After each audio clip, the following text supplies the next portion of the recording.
in the short term, mostly on tourism, because most of the Caribbean islands depend quite heavily on tourism for their economy, and Cuba is almost unfair competition because it has much more to offer.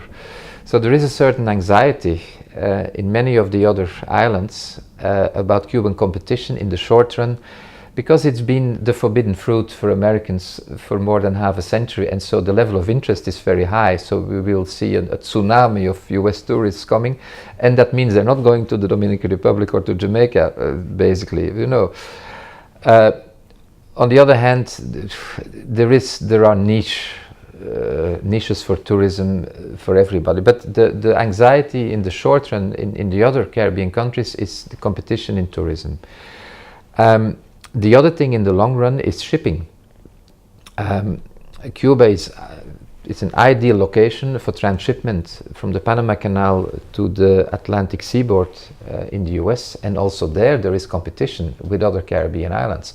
And the Cubans are the best placed. It's forward-looking that the new port is Mariel, which is the northwestern coast. It's close to Panama and it's very close to the US.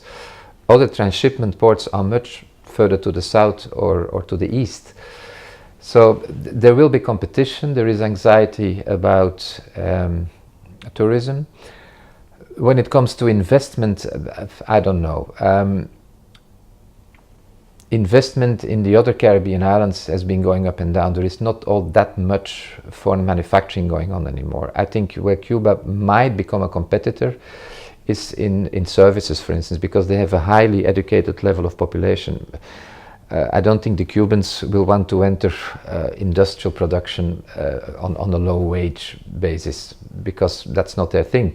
They need to use their brains, which they have more than manpower. And so they might become competitors to financial centers in the future. But that's still a long story, because that depends also where they want to go politically. But it's an option, and they could be a fierce competitor for other financial centers, because they're so close to the US, and they're a hub as it is. So that might bring them in competition with places like Panama, for instance. It's lots of questions ultimately are all linked to what's the country going to be like politically 10, 15 years from now, and that I don't know. I only know it's going to be very different from what it's today.